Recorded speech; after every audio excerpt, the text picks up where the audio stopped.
Muy buenas tardes, estimados televidentes y radioyentes. El próximo 19 de mayo, el Instituto de Planificación Física estará conmemorando su 55 aniversario de creado. En medio de esta celebración nos acercamos hoy a una de las áreas de trabajo, de las importantes áreas de trabajo que tiene esta institución en nuestro país. Estaremos hablando del ordenamiento territorial y la recuperación de playas con la presencia aquí de directivos del instituto en nuestra primera parte de esta mesa redonda que, como es habitual, continuará el jueves con la posibilidad de que ustedes pues sean partícipes de esa segunda emisión con sus preguntas y sus comentarios a través de la web o llamando desde ahora mismo al teléfono 7831-2484 que gentilmente Radio Rebelde nos cede cada semana para escuchar sus opiniones. Me estarán acompañando hoy en nuestro panel el máster en Ciencias Carlos Manuel Rodríguez Otero, jefe del Departamento de Investigación y Desarrollo del Instituto de Planificación Física. También me acompaña la máster Ibis María Menéndez Cuesta González, subdirectora de urbanismo del propio instituto, el ingeniero Rubén Darío Morfa Martínez, subdirector de Inspección Estatal del IPF, y el compañero Gumercindo Valdés Casanova, jefe del Departamento Jurídico del Instituto de Planificación Física. Con ellos estaremos compartiendo los próximos 55 minutos de nuestro programa. Siga con nosotros para que se acerque a este interesante tema, el ordenamiento territorial en nuestras costas y la recuperación de las playas del país.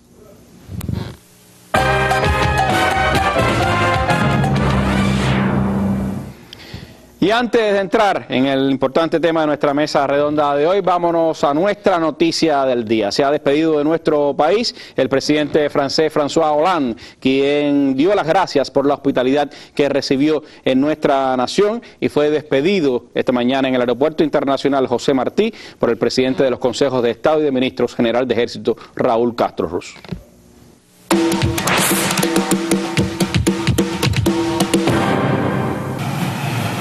Durante la despedida, ambos mandatarios dialogaron sobre los resultados de la visita.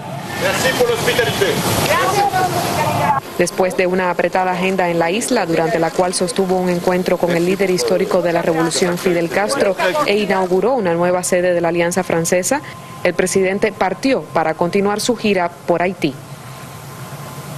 El general de Ejército destacó la relevancia de la visita del dignatario francés. La pregunta es, ¿cómo ha sido esta visita?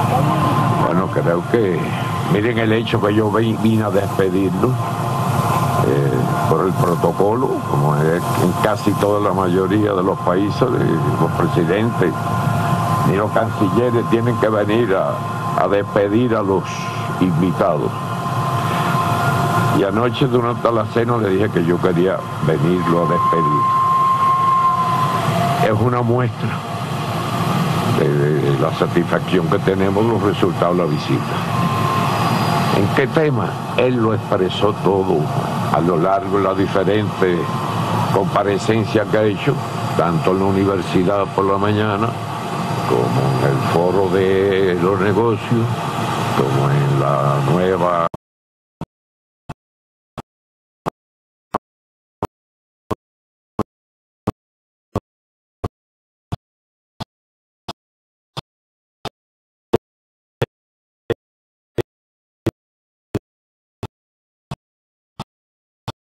como en todas las demás secciones del público, pues muy nítido, muy claro, muy amable todo, de negocios, perspectivas muy grandes, y naturalmente él mismo me decía en la escalerilla ahí que voy a ver presidentes pasar por aquí, que pasarán. La visita del primer presidente francés a la isla, tras la gira que diera el mandatario cubano por Europa, es muestra de las relaciones que fortalece Cuba con el viejo continente. Cristina Escobar, Sistema Informativo de la Televisión Cubana. Bueno, en sus palabras también el general de Ejército Raúl Castro a la prensa que estaba acreditada habló del proceso de relaciones con Estados Unidos, dijo que va bien ese proceso, a nuestro ritmo, señaló el general de Ejército al despedir a François Hollande y se refirió, bueno, que este proceso tendrá concreción después de que a fines de mayo se decida ya la exclusión definitiva de Cuba de la lista de países terroristas y se podrá entonces abrir embajada en nuestros dos países. Y también pues Raúl se refirió a la posición común de la Unión Europea que debe ser pues derogada y que es parte de ese diálogo que existe en este momento con la Unión Europea. Elementos que Raúl abordó en esta despedida del presidente francés François Hollande, que ha tenido una amplia repercusión, especialmente su reunión ayer con el general de ejército Raúl Castro y su encuentro con el líder histórico de la Revolución Cubana, el comandante en jefe Fidel Castro Ruz. Nuestra noticia del día, comencemos entonces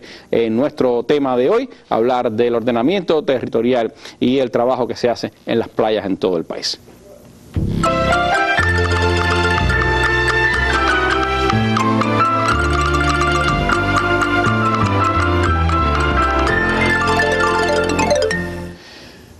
Bueno, este es un tema que sin dudas tiene mucha actualidad. Un trabajo intenso se está haciendo en el país en el ordenamiento territorial de las zonas costeras y en la recuperación de las playas de la nación. Pero me gustaría comenzar esta mesa redonda hablando con Carlos Manuel, nuestro geógrafo hoy aquí en la mesa, hablando de la importancia que tienen las costas, las amenazas que tiene este ecosistema, las poblaciones costeras que tiene nuestro país, los retos que tenemos en este sentido. ¿Cómo enfocar este asunto, cómo situarnos en el contexto de las costas y las playas cubanas, Carlos Manuel? Bien, muy buenas noches.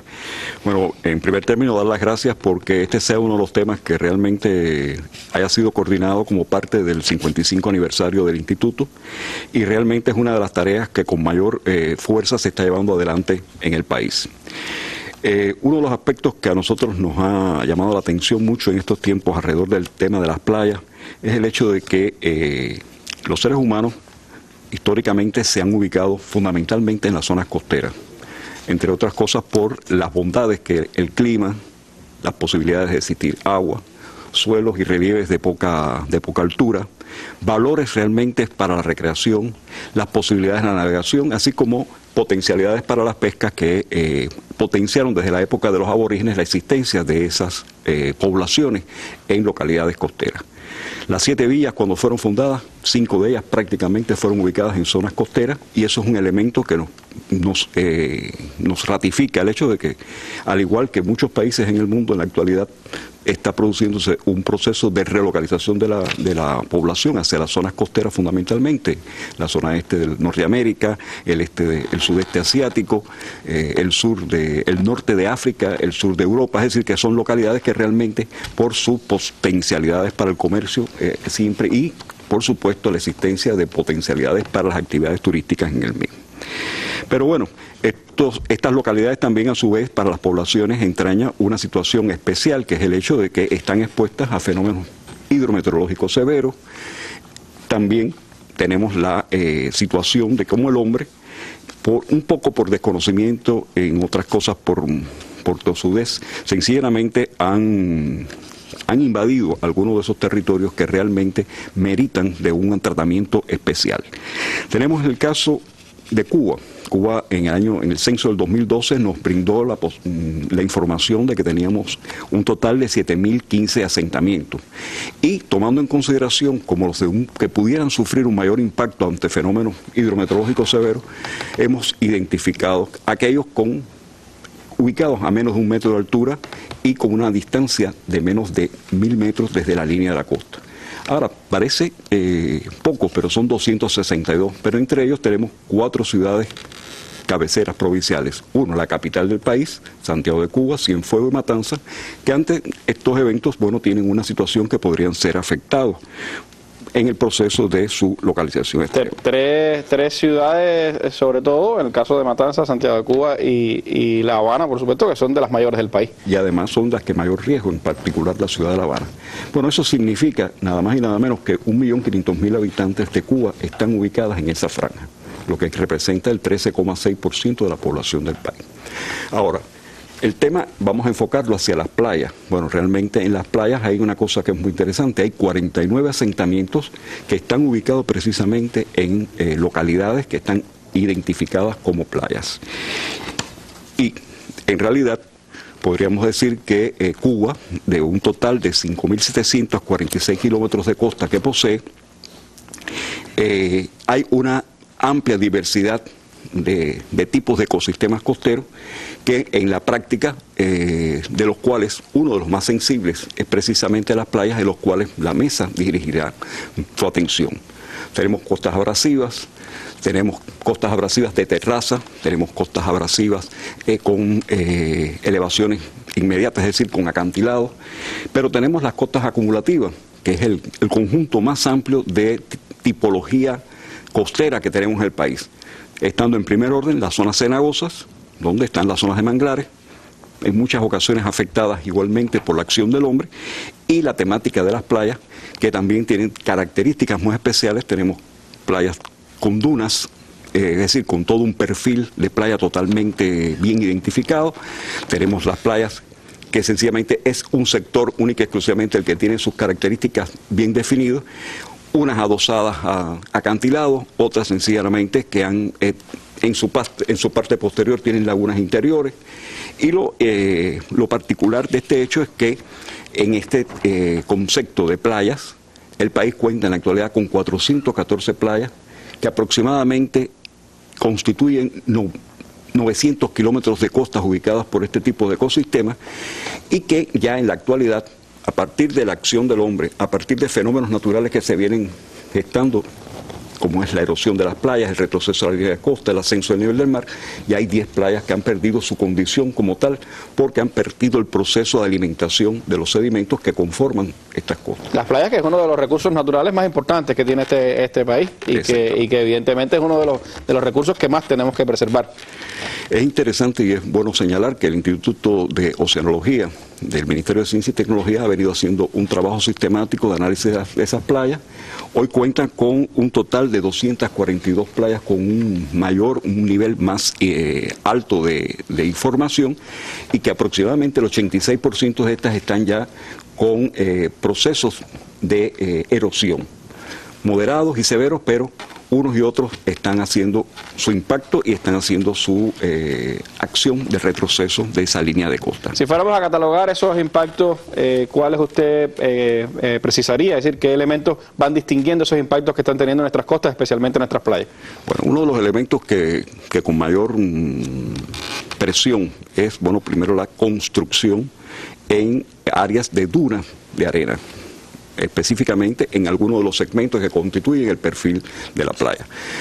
Y ese es un elemento que ejerce, es decir, un perfil, si mirásemos el perfil de playas, veríamos perfectamente que la acción del oleaje produce la pérdida de energía arrastrando toda una serie de sedimentos que lo depositan en una duna de arena en condiciones normales. Ahora, pero si ese proceso se ve interrumpido por una presencia de unas construcciones, pues sencillamente la acción, esa fuerza del mar sencillamente choca, y lejos de lanzar esos sedimentos que arrastra en la conformación de esa duna, sencillamente lo que hace es romper con mayor energía y hacer una retirada de ese material hacia el fondo del mar. La arena hacia el mar. Se la lleva, y bueno, son los famosos bancos de arena que se van formando. Esto trae como consecuencia de que las playas vayan perdiendo, y a su vez las instalaciones y las edificaciones que en ellas están construidas de forma inadecuada sencillamente van derrumbándose, van perdiendo su uso vital, y es uno de los elementos que hay que controlar y tratar de eliminar esta situación para realmente que este potencial y la biodiversidad que en esos territorios se desenvuelve sea recuperado, como lo plantea el decreto ley 212 del año 2000 sobre la gestión de las zonas costeras, donde queda bien definida qué cosa es una zona costera y qué cosa es su zona de protección, sobre la cual activamente el sistema de la planificación física ha venido elaborando en estos tiempos. Usted hablaba de efectos de la acción humana, como este de las construcciones, pero hablaba también de otros fenómenos que se van dando, como el del cambio climático, que también tiene un impacto en general en los sistemas costeros. En el caso de nuestro país, ¿cuál es el impacto más grande que ha tenido el cambio climático para las zonas costeras? Bueno, vamos a hablar que primero de los fenómenos, vamos a hablar primero de los fenómenos meteorológicos severos que pueden afectar y generan inundaciones o penetraciones del mar en los territorios, que es el producto de nuestro clima, es decir, nuestra característica de la zona geográfica en la cual nos encontramos. Los ciclones intensos, es decir, los huracanes. Tenemos en las bajas extratropicales, con su frente frío, los vientos del sur, que también generan evacuación de población que está ubicado en localidades muy bajas, de un relieve muy llano y además de muy baja altura sobre todo eso pasa en la costa sur, ¿no?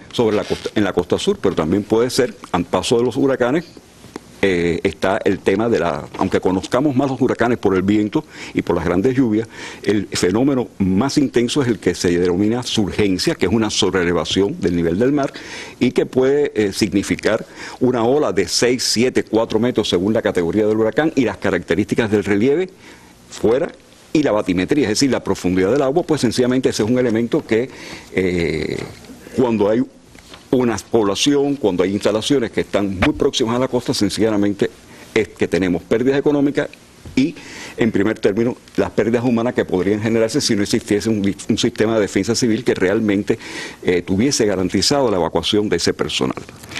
Me planteabas el tema del cambio climático y el ascenso del nivel del mar. Bueno, todos conocemos que este es un evento que está conceptualizándose a largo plazo, pero que ya tiene en la actualidad algunos y se identifican en los diferentes territorios del país cuál ha sido su impacto y su efecto. Esto trae como consecuencia erosión, es decir, agudiza el proceso de erosión de las costas, hay una elevación del nivel del mar que está estimado a partir de escenarios con cierto nivel de incertidumbre, pero evidentemente es un fenómeno que se está desarrollando y que ya se está viendo su presencia en el país. Es precisamente el Instituto de Oceanología el que ha dedicado el estudio a través de mareógrafos cuál ha sido en los últimos 30 años el ascenso anual del nivel del mar, bien por calentamiento, por el calentamiento global, es decir, el derretimiento de los glaciares y los casquetes polares, pero además hay una dilatación de los océanos por el incremento de esas temperaturas. Eso trae como consecuencia que en Cuba hoy, en materia del sistema de asentamiento, se haya considerado hacer un análisis a partir de los escenarios de 27 centímetros de ascenso del nivel del mar al 2050 y al 2100 de 85 centímetros. Eso puede llevar a que zonas costeras evidentemente queden por debajo de las aguas. Serán más afectadas las zonas cenagosas, pero también las playas donde hay asentamientos pueden verse afectados. Frente a ese escenario, profesor, entonces, ¿qué importancia tiene el ordenamiento territorial de nuestras costas? Bueno, pues que tiene una vital importancia en que hay 122 asentamientos que podrían verse afectados, de ellos de forma total a largo plazo 21, y que sencillamente hay que tomar acciones tanto de carácter de adaptación, de carácter preventivo, de relocalización, de regulaciones urbanas que permitan realmente desde el punto de vista constructivo o obras de protección que sean imprescindibles ejecutar, porque hay localidades que por las funciones que se realizan en esas localidades inevitablemente tienen que estar esas instalaciones ubicadas en mar.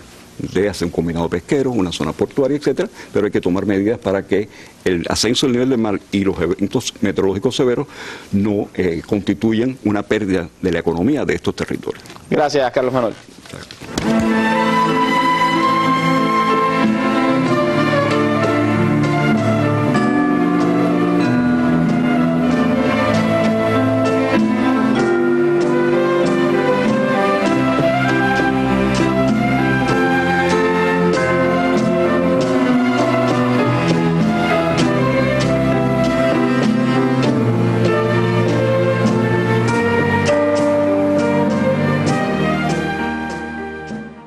De los más importantes acontecimientos internacionales. La valoración de temas de actualidad nacional, acompañadas del criterio y las preguntas de la población. El acercamiento a hechos históricos, económicos, científicos, deportivos y culturales. Mesa Redonda. Más allá de la noticia.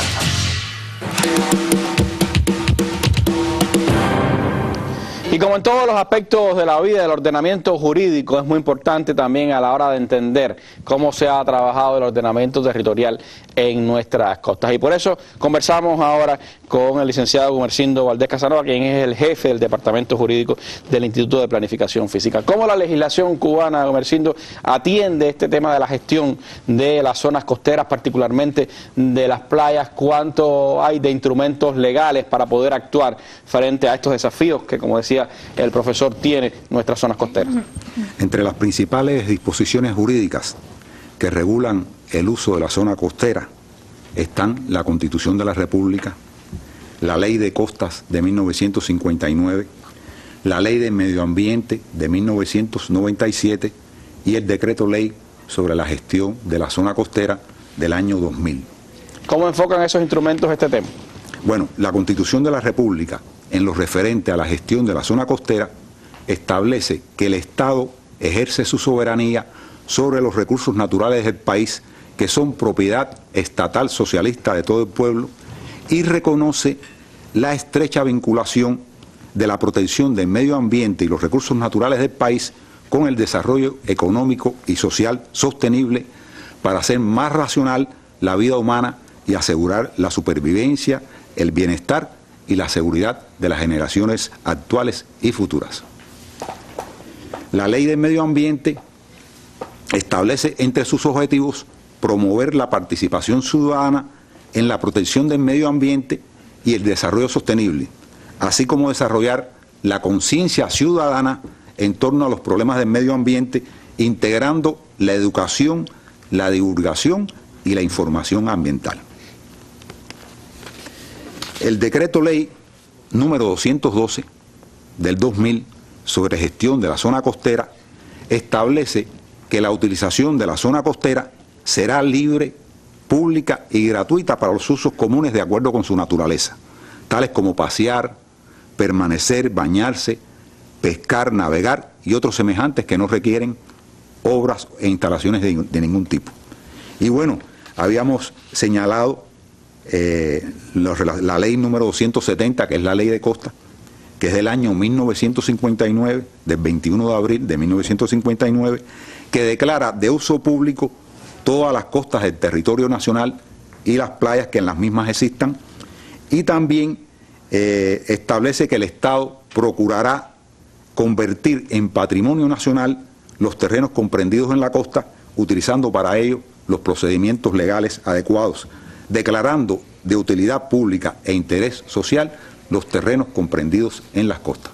Esos elementos sin duda dan instrumentos legales a la hora de enfrentar todo el trabajo que en este momento se está haciendo en el ordenamiento territorial. Pero ¿incluye alguna de esas legislaciones, por ejemplo, el papel que le corresponde al Instituto de Planificación Física? Sí, el Decreto Ley 212 de la gestión sobre la gestión de la zona costera establece que el Instituto de Planificación Física es el encargado de dirigir, formular y controlar el ordenamiento territorial y el urbanismo en la zona costera y de protección en consulta con los órganos y organismos competentes.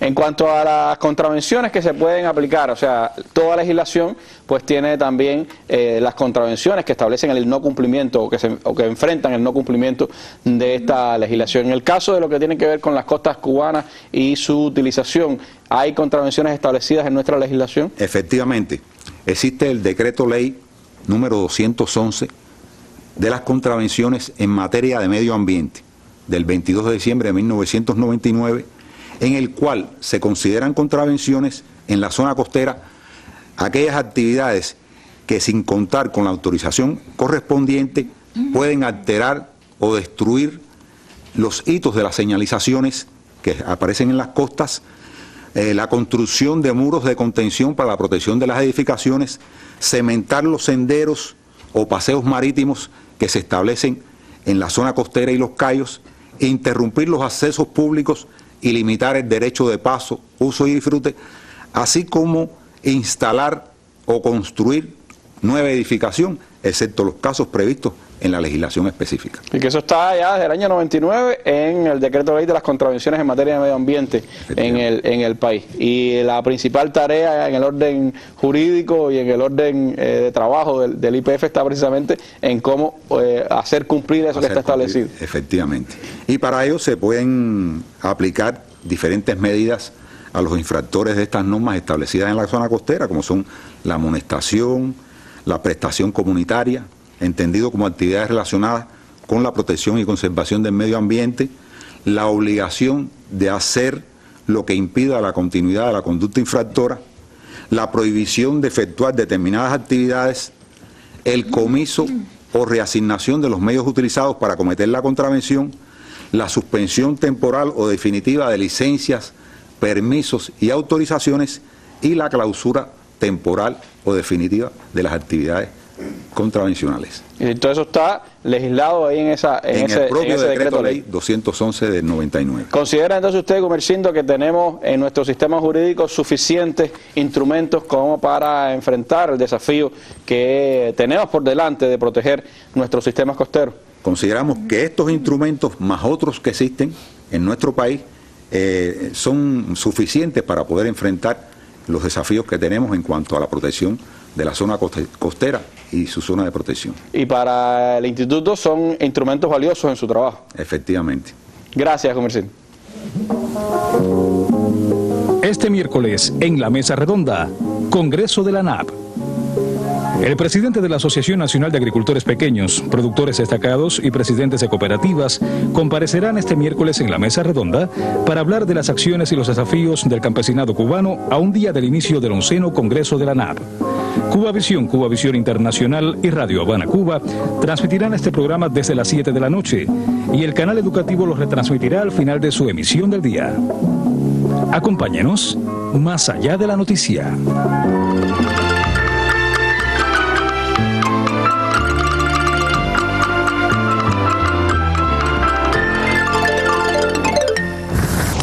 En Villa Clara se trabaja por restablecer el orden en el cumplimiento del decreto ley 212. De las más de 250 ilegalidades resueltas, 178 corresponden a inmuebles de Playa La Panchita en Corralillo. El cambio de las estructuras conformadas por rieles de líneas de procedencia ilícita por otros materiales como hormigón, madera y metálicos es notable. La población está informada, claro, todo el mundo no está concientizado con que haya que moverse porque, bueno, usted sabe que esto es una zona pesquera. El pescador le gusta la comodidad de estar cerca a la orilla del barco. Para el año 50 hay otros cambios de valoración de los litorales, porque no se puede seguir así en ese mundo de corre y corre, y hay que traer guagua, llena guagua y mete por allá por las escuelas. Hay que tener tranquilidad. Es indispensable evaluar las vulnerabilidades y la propuesta de relocalización de viviendas afectadas por el cambio climático. De los 8 asentamientos costeros en la provincia, 4 son urbanos y el resto rurales. Cada asentamiento es un caso muy específico. El traslado de esta población de residentes permanentes que están en las zonas vulnerables hacia la zona sur del asentamiento, una zona que ya es más alta, está sobre la cota 5, está más resguardada, es menos vulnerable, donde sí parte de la población ha tenido aceptación de irse hacia esos lugares porque conocen el peligro a que están expuestos. Restablecer la legalidad implicó la inscripción de inmuebles en el patrimonio estatal, la solución a ocupaciones indebidas de locales y la demolición de 130 viviendas y 162 inmuebles estatales por violaciones de las zonas costeras. Desde Villa Clara, Bárbara Muñoz, Sistema Informativo de la Televisión Cubana.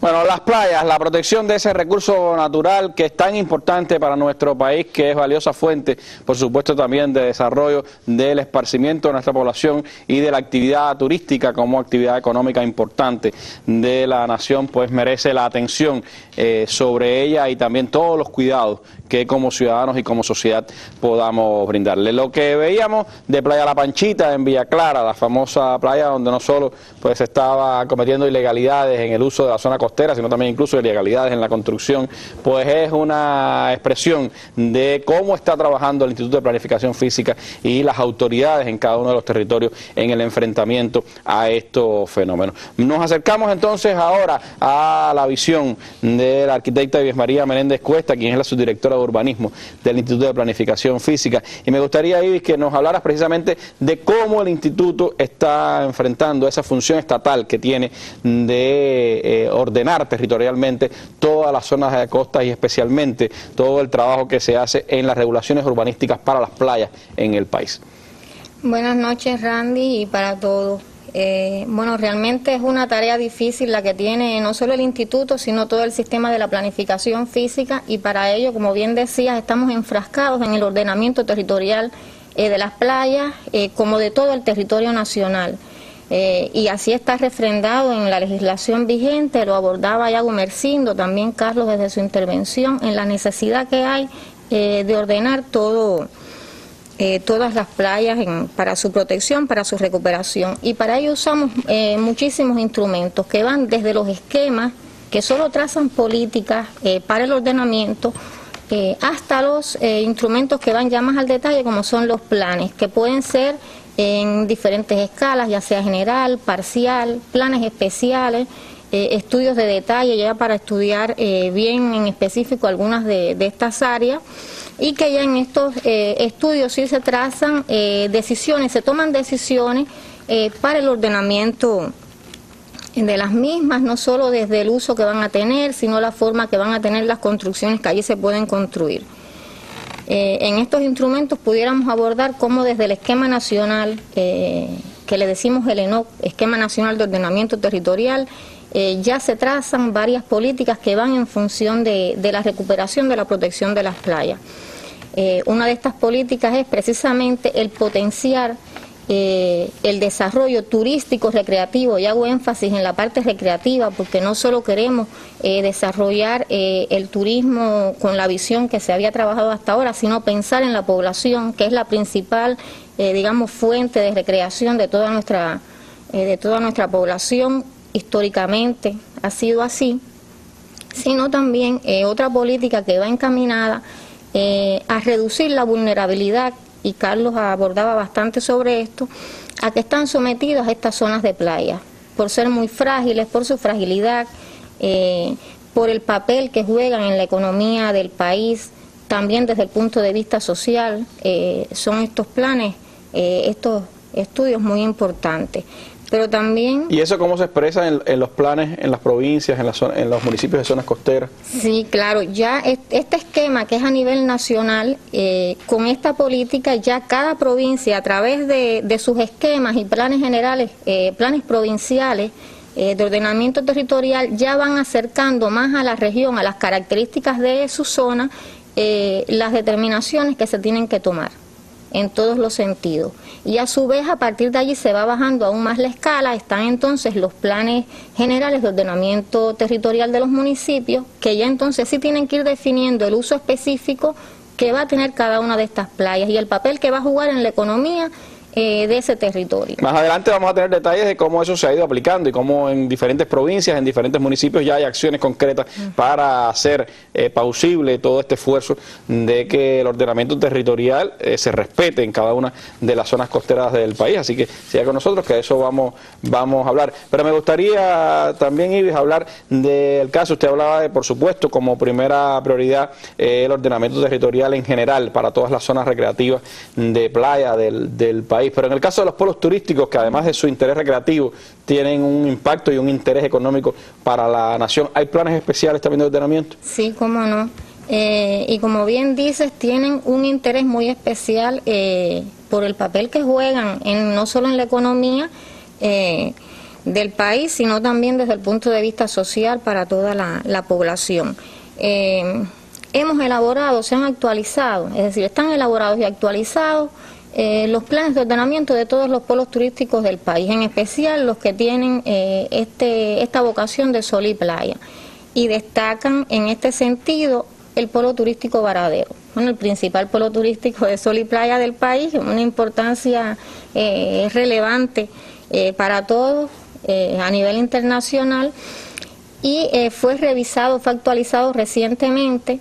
Está previsto ya su presentación para una aprobación definitiva en el Consejo de Ministros, pero bueno, no queda aquí. También hemos elaborado y se aprobaron recientemente en aprobación técnica nacional, que es como le decimos, donde participan todos los organismos de la Administración Central del Estado y también los organismos locales de allí del territorio, los planes de ordenamiento especiales en la temática del turismo de la península Ancón. En Trinidad. Sí, en Trinidad, bellísimo territorio con unas potencialidades extraordinarias. también en la zona de Holguín, el Plan Especial de Ordenamiento del Polo Guardalavaca, de la Península del Ramón. Es decir, que en este sentido estamos trabajando en función de mejorar todos estos planes especiales, perfeccionarlos hasta el detalle, que queden bien delimitadas cuáles son las zonas costeras, qué es lo que se puede realizar en estas zonas, qué uso se les puede dar, es decir, tratando de ir hasta el más mínimo detalle. Estos planes en general, ¿qué elementos incluyen? Es decir, además de ese tratamiento, ¿cuáles son los elementos, pudiéramos decir, técnicos y de uso que incluyen estos planes y que orientan el trabajo en cada uno de los territorios? Sí, a ver, nosotros le decimos los ejes de integración del plan. Es quizás un elemento un poco técnico, vamos a tratar de explicarlo, que van, como bien decías, desde el uso, es decir, hay que definir cuál es el uso que pueden tener estas zonas y la legislación es muy clara, es decir, la legislación es clara sobre lo que se puede construir dentro de esa franja que le denominamos zona costera y zona de protección costera, pero también en la forma en que pueden tener las edificaciones que allí se construyen, el tipo de materiales con que se puede construir, la forma, las estructuras, cómo deben ser los viales, es decir, en todos los sentidos, las infraestructuras técnicas que le van a dar soporte al uso que se va allí a localizar. Ahora, a pesar de esos planes, Ivy, hay irregularidades, hay problemas que se están enfrentando en su cumplimiento, ¿no? Por supuesto, y por eso te decía que era un enorme reto el que teníamos, porque a pesar del trabajo que se está realizando, no solo desde el instituto, sino de nuestras direcciones provinciales, nuestras direcciones municipales, aún persisten los problemas. Estos están dados por las afectaciones también que se están provocando, los planes realmente a veces tienen sus dificultades, también está dado por la población que se asienta en esta zona, los efectos negativos que también está provocando, cómo se van incentivando las afectaciones al medio ambiente por vertimientos inadecuados. Esto acelera los efectos negativos, como hablaba Carlos, la erosión de las costas, también los efectos del cambio climático, pero también que afectan un recurso que ya hemos abordado reiteradamente, que tiene un impacto muy grande, no solo en la economía, sino también para la recreación de la población, y que es un recurso natural que tenemos que proteger. Entonces, esto nos lleva a que tenemos que seguir intensificando el trabajo que estamos realizando, no solo desde el planeamiento, perfeccionar estos instrumentos. Nos hemos propuesto entre el año 2015 y el año 2016 realizar una labor de perfeccionar el ordenamiento de todos los municipios costeros que tienen playa. Son 73 municipios, estamos trabajando en ello, en que en estos planes perfeccionen ya estas salidas que nosotros le decimos en cuanto al uso, a la forma que pueden tener, dónde se puede localizar cada una de las instalaciones que allí se construyen. ¿Eso cómo engarza con las regulaciones urbanísticas para las zonas de playa? ¿Qué está establecido en ese sentido? ¿Qué se está cumpliendo y qué no en este momento en el país?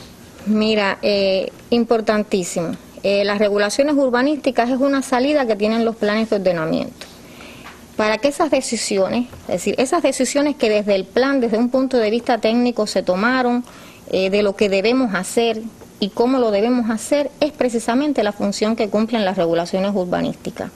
Desde el punto de vista técnico, ¿qué son regulaciones urbanísticas? Son precisamente esas definiciones que, basadas en normas de carácter nacional, también sectorial, es decir, que tienen un basamento técnico, jurídico, administrativo, y desde esa perspectiva se orienta la acción constructiva, ya sea por un ciudadano, por una persona natural, por una persona jurídica. Y esto va encaminado precisamente a preservar los valores naturales, paisajísticos, arquitectónicos, si estuvieran, medioambientales, en sentido general. ¿Cómo se ha trabajado en el país? Es decir, cómo el decreto ley 212 ayuda a todo este trabajo de perfeccionamiento de las regulaciones urbanísticas, y cuáles son las violaciones más frecuentes que tenemos en este momento. Mira, ya desde el decreto se establece muy claramente y es uno de los sustentos fundamentales para elaborar las regulaciones urbanísticas en zonas costeras, en especial en zonas de playa. Porque ya él nos establece, ya está definido de que ahí no se puede construir. Es decir, solo pueden localizarse en estas zonas de playa, en las zonas costeras en general, las instalaciones que por su uso solo pueden estar localizadas allí. En el decreto ley 212 se aborda muy claramente que solo pueden ser las marinas, bases náuticas, las hidroeléctricas, es decir, los usos que tienen que estar obligatoriamente asociados a una zona costera. Y que tienen a la vez sus propias especificidades de construcción. Y tienen, asimismo, tienen sus propias especificidades de construcción. Entonces, en este sentido, ya ahí está definida al menos el uso que va a tener la zona, las intervenciones constructivas. Allí no se puede construir. Lo que existe, que cumple las normas, solo se puede reparar, darle mantenimiento. Pero que también las regulaciones urbanísticas nos establecen, y ya he comentado al respecto, la forma en que se puede construir. Las tipologías constructivas. En este sentido, podemos comentar que es preferentemente estructuras ligeras, es decir, las construcciones que se pueden construir en las playas, en las zonas costeras, tienen que ser muy ligeras, con materiales, digamos, naturales, que se tienen que adecuar al entorno. Es decir, que sean sobre pilotes también, es uno de los elementos arquitectónicos que más utilizamos, que se tienen que levantar sobre el terreno.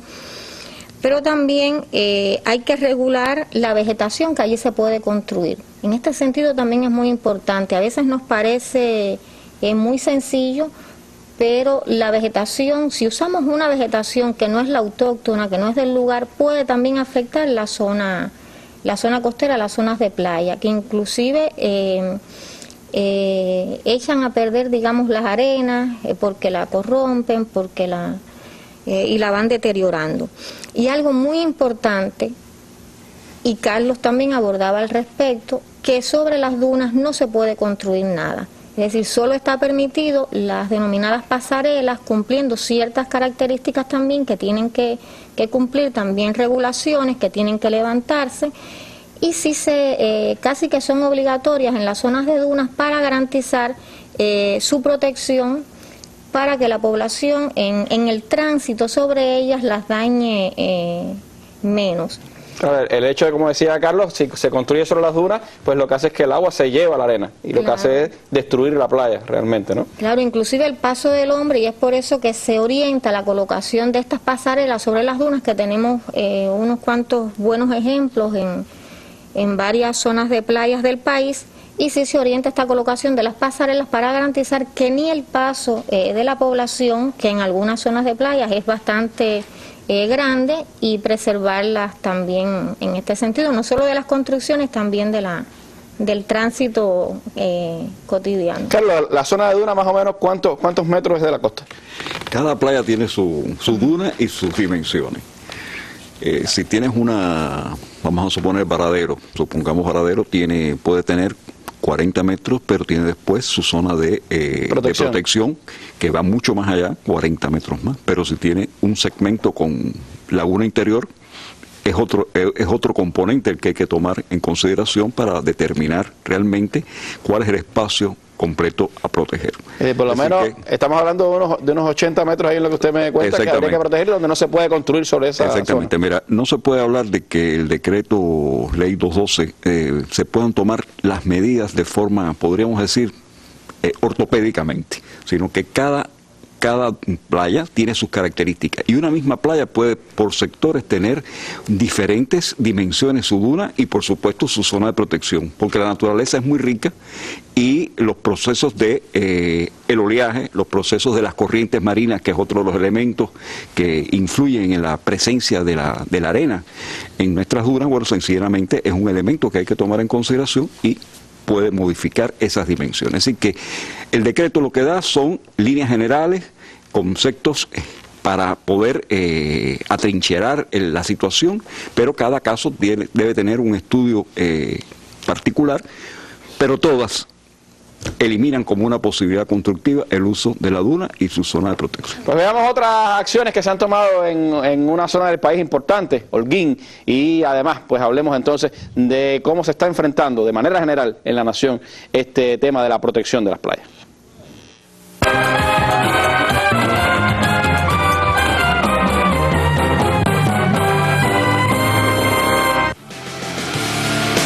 Este jueves, parte final de la mesa redonda, el ordenamiento territorial y la recuperación de las playas. Directivos del Instituto de Planificación Física responderán este jueves en la mesa redonda a las opiniones e interrogantes de la población sobre el ordenamiento territorial en las zonas costeras y la recuperación de las playas en el país. Cuba Visión Internacional y Radio Habana Cuba transmitirán este programa desde las 7 de la noche y el canal educativo lo retransmitirá al final de su emisión del día. Por la mañana a las 10 habrá un foro digital sobre el tema en el sitio web Cuba Debate. Acompáñenos más allá de la noticia. Estas imágenes de Playa Blanca en el municipio Rafael Freire muestran hoy la recuperación de un ecosistema casi perdido. Antes toda esta parte de Playa Blanca estaba llena de instalaciones hacinadas, había material de escombro. Hoy ya se ha venido recuperando la playa. Realmente la duna de la playa ha cogido incluso más tamaño, donde las personas pueden venir y disfrutar. Se ha reforestado el área, que también ha posibilitado la sombra para los veraneantes de la playa, y también hemos tenido la posibilidad que la propia vegetación de la playa, con la propia vegetación endémica, se ha venido recuperando. Con la puesta en marcha desde el 2011 del reordenamiento territorial y la recuperación de las playas, la provincia de Holguín exhibe uno de los mejores resultados del país. El trabajo ha estado encaminado a crear nuevas áreas de playa, lo que nos ha permitido erradicar hasta la fecha las 206 instalaciones estatales que se encontraban en la costa y más de 190 instalaciones o viviendas particulares. El trabajo realizado en las 7 playas fundamentales de nuestra provincia ha permitido recuperar más de 21.500 metros cuadrados de área de exposición solar que antes estaban ocupadas por estas instalaciones estatales y particulares, lo que permite que en la etapa fundamental del verano acudan más de 11.600 personas a las playas que antes se habían limitado por la existencia de esas instalaciones. La edificación de asentamientos alejados de la línea costera es otra de las soluciones para proteger el medio ambiente y a damnificados por el impacto de fenómenos hidrometeorológicos. Relocalizar viviendas que se ubicaban en asentamientos costeros próximos al mar. Tenemos 2 ejemplos que son caletones en el municipio de Jibara y el propio asentamiento de Polo Nuevo en la ciudad de Jibara, que ha permitido reubicar un gran número de viviendas que se encontraban en la zona costera de esos asentamientos costeros. La recuperación paulatina del litoral holguinero recibe ahora las aguas del Atlántico Norte con otro entorno más natural. Luis Enrique Díaz, Sistema Informativo de la Televisión Cubana. Bueno, este es otro ejemplo de lo que ocurre en el país. Pero ¿qué pasa en el conjunto de las 414 playas que tiene Cuba? ¿Cómo el Instituto de Planificación Física está actuando para enfrentar las ilegalidades, las violaciones que se cometen? Sobre eso, pues hablo con el ingeniero Rubén Darío Morfa Martínez en estos minutos finales de nuestra mesa redonda. ¿Cuáles son las acciones, Rubén, que el Instituto está cometiendo en todo el país junto con los gobiernos de cada uno de los territorios? ¿Cuáles son las ilegalidades más importantes, las violaciones más importantes que se han identificado? Bueno, buenas noches, Randy, y a los compañeros televidentes.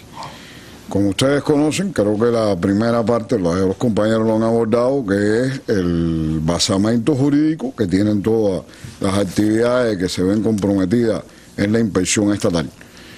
Desde el decreto 54, en lo adelante, el 299 que le concedió al instituto el papel de rectorial en enfrentamiento a las ilegalidades de todo tipo.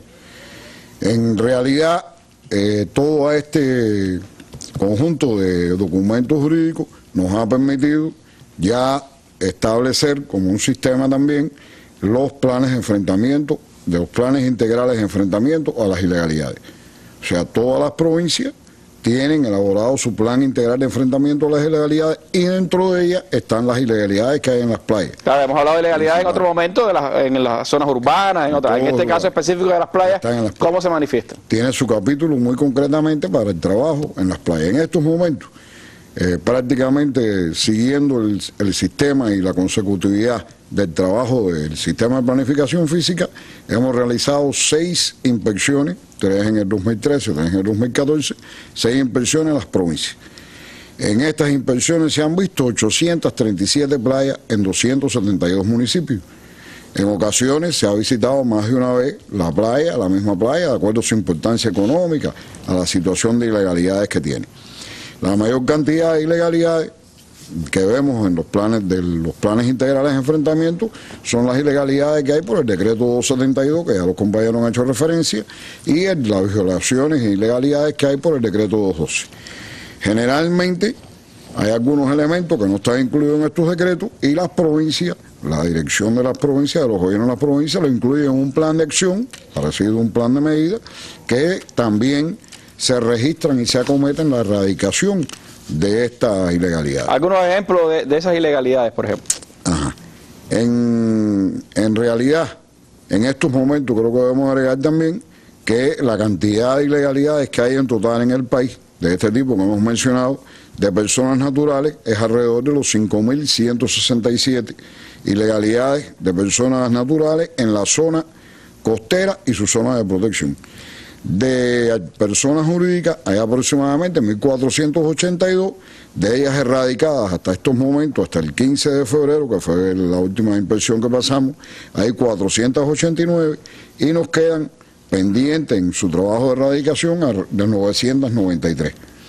Yo les explico que alrededor, porque bueno, puede haber un incremento, puede haber una disminución de este tipo.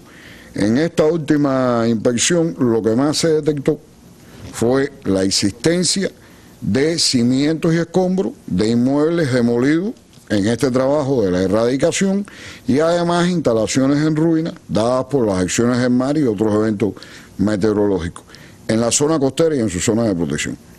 Como bien quizás vieron en las imágenes, se fijaron en las vistas que hemos transmitido, hay lugares en que los restos sólidos de instalaciones, plataformas, espigones, etcétera, están también ya en el litoral, que son las consecuencias que no preveímos. Como vimos en una imagen de Camagüey que estaba poniéndose ahora mismo. Ajá, que son las imágenes que vemos, es el resultado de no prever estas cosas. Porque como bien explicaba Carlos, el incremento del nivel del mar llega un momento en que tapa la playa, llega a otras alturas, pero ya estas instalaciones, estos puertos, estos espiones que hemos visto, no tienen remedio. Ya eso quedaron bajo el agua, imposibilita incluso el uso de las playas, porque no se puede bañar usted en una zona que está llena de escombros y de pedazos de hormigón, y por ello es que llamamos principalmente la atención al trabajo preventivo. En este trabajo, ¿qué usted identificaría, Rubén, como las principales fortalezas y las debilidades que tenemos? Bueno, creo que fortalezas tenemos unas cuantas y muy sólidas. La primera es que están identificadas las ilegalidades, están recogidas en los planes integrales de enfrentamiento, o sea que ya tenemos el registro y llevar su consecución para su eliminación. Creo que un elemento muy importante, que explicaban los compañeros también, es el elemento de que están convencidos, existe total criterio unánime por parte de los gobiernos y las entidades de la necesidad de erradicar estas ilegalidades y de poder recuperar parte de los ecosistemas que tenemos. Y en sentido general se ha logrado disminuir, creo que cabe el término de considerablemente, las nuevas construcciones en las zonas costeras y de protección, y se avanza gradualmente en el restablecimiento del orden. O sea, hay dos cosas que podemos separar. Una es la afectación por las construcciones en estos lugares, que han disminuido considerablemente, y otra es el orden que debe existir en la explotación de las playas y sus zonas costeras y zonas de protección para poder mantener lo que tenemos hasta ahora. ¿Cuáles son las provincias que más han avanzado? Las provincias que más han avanzado, bueno, como las mostramos en lo que acabamos de ver, Holguín tiene muy buenos resultados, Villa Clara y Granma y Cienfuegos. Ese es el orden general que tenemos. ¿Debilidades que tenemos que enfrentar? Creo que una de las debilidades principales no escapa a la situación que existe en todo el país y es el destino de recursos materiales, financieros y humanos para poder erradicar ilegalidades que en estos momentos se estamos enfrentando, que son las más complejas, Ya lo que quedan de las instalaciones son las partes más fuertes para poderlas erradicar. Quedan los cimientos, quedan otras instalaciones que son muy difíciles de trabajar en la costa y llevan bastantes recursos. A veces alguien se puede preguntar, bueno, esas instalaciones que estamos viendo ahí, no cuesta tanto destruirlas. ¿Por qué destruir una edificación porque está sobre la duna? ¿Qué usted le diría? Claro, hay dos cosas. Primero, estamos tratando de salvar el futuro. Porque en conclusión, el deterioro que sufren por las penetraciones del mar, los eventos meteorológicos y la imposibilidad de utilizarla posteriormente, nos va a costar más el futuro que el presente. De todas formas, se van a ir deteriorando y como vimos en las imágenes que pusimos al principio, si el nivel del mar sube y esas instalaciones quedan bajo el nivel del mar, se perdieron como playa. No es posible ni utilizarla para la recreación del personal ni como turismo cuando tiene estas condiciones. Por tanto, si no actuamos, estamos comprometiendo el futuro. Y uno de los elementos que citamos es porque esto no se hace espontáneamente. O sea, esto se sigue la norma que se tiene para la distribución de los esfuerzos y los recursos en el país. Esto tiene sus procedimientos, deben aprobarse, se ven las instalaciones que más afectación están dando y se han priorizado de forma específica el trabajo en las ilegalidades de personas jurídicas. En las instalaciones estatales fundamentalmente. En las instalaciones estatales personalmente. ¿Por qué? Porque cuando vayamos a cometer la erradicación de personas naturales, debe existir el ejemplo del Estado. No puede existir el comentario de que aquella porque es estatal se quedó y la mía porque es de persona particular no se quedó. Creo que ese es el primer razonamiento en la educación a la población y además en convencer a la población para que respeten las normas estas de mantenimiento de la zona costera y de las playas.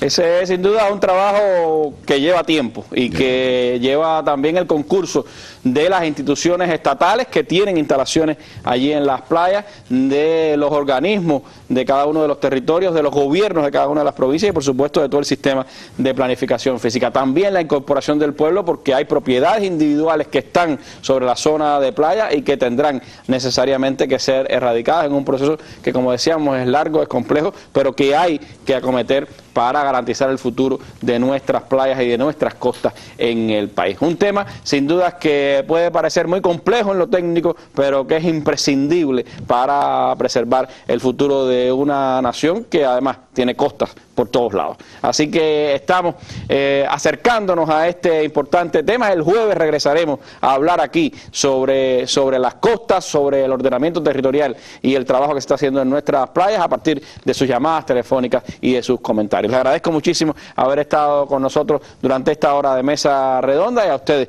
los invitamos a que continúen con nuestros programas de mañana y el jueves que estaremos de nuevo con este tema. Me despido con nuestras imágenes del día. Hoy ha vuelto a ocurrir un nuevo sismo en Nepal que ha causado, según las últimas cifras, pues más de 50 muertos y unos 1000 heridos, según están reportando las agencias de noticias. Imágenes del día. Muy buenas noches.